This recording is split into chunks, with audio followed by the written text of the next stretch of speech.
रोजगार कट्ट्यावरती आपल्या सर्वांचं पुन्हा एकदा हार्दिक स्वागत आहे आणि आजची नोकरीची संधी आहे इंडियन पोर्ट्स असोसिएशनमध्ये विविध पदांकरता भरती निघालेली आहे। Indian port association in the behalf of Kolkata dock system KDS अंतर्गत विविध पदांकरता भरती निघालेली आहे आणि या भरतीसाठी अधिक माहिती जाणून घेण्याकरता व्हिडिओला शेवटपर्यंत पाहायला की विसरू नका। तसेच चॅनलवर नवीन असाल तर चॅनलला लाईक करा, कमेंट करा, शेअर करा, सबस्क्राईब करा। तर विद्यार्थी मित्रांनो, पाहूयात आपण कशा पद्धतीचे या पोस्ट असणार आहे। त्याच्यामध्ये फायनान्स डिसिप्लिन, अकाउंट ऑफिसर्स, त्यानंतर असिस्टंट मॅनेजर या पदाकरता जागा आहे। सिव्हिल इंजिनिअरिंग डिसिप्लिनसाठी असिस्टंट एक्झिक्युटिव्ह इंजिनियर, असिस्टंट मॅनेजरच्या पदाच्या जागा आहेत।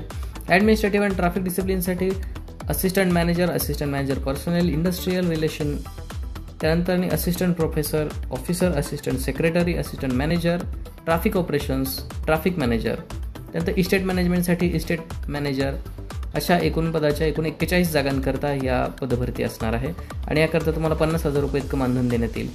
ऑनलाईन पद्धतीने याचे अर्ज अप्लाय करायचे आहेत। सुरुवात झालेली आहे 30 जूनपासून आणि शेवट आहे 30 जुलै। www.ipa.nic.in या वेबसाईटवरती जॉब ओपनिंगवरती क्लिक करून तुम्हाला याची डिटेल्स माहिती मिळू शकते। यासाठी मिनिमम क्वालिफिकेशन जे आहे फायनान्स डिपार्टमेंटसाठी 2 वर्षाचा एक्सपिरियन्स असणं आवश्यक आहे आणि अकाउंटंटचा कोर्स असणं आवश्यक आहे।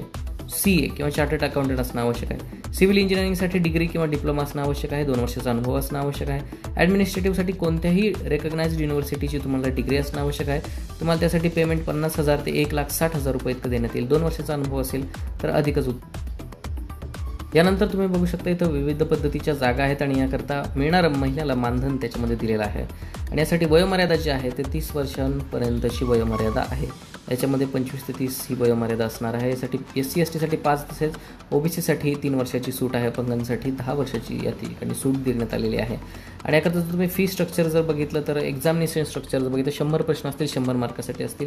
प्रिलिमिनरी एक्झाम असेल त्यानंतर 160 मार्कासाठी 110 क्वेश्चन्स असतील। ही मेन्सची एक्झाम असेल आणि हे झाल्यानंतर तुम्हाला जनरली जर कट ऑफ बघायला गेलं तर मार्कचं ओव्हरऑल डिस्ट्रीब्युशन जर 30% SC ST साठी, जनरलसाठी 40% हे क्वालिफाईंग मार्क असणार आहे। ते ॲप्लिकेशन फी जर याच्यामध्ये बघायला गेली तर याच्यासाठी ओपनसाठी 400 आहे, त्यानंतर OBC साठी 300 आहे, SC ST साठी आणि महिलांसाठी 200 आहे आणि एक सर्व्हिसमॅनसाठी कोणत्या प्रकारची फी या ठिकाणी आकारली जाणार नाही।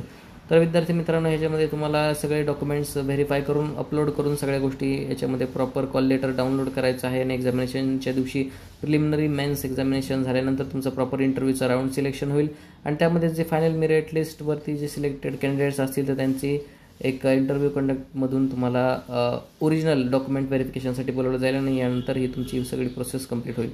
तर विद्यार्थी मित्रांनो, ही माहिती कशी वाटली आम्हाला नक्कीच कळवा। रोजगार कट्टा चॅनलवर नवीन असेल चॅनल लाईक करा, कमेंट करा, शेअर करा, सबस्क्राईब करा। धन्यवाद।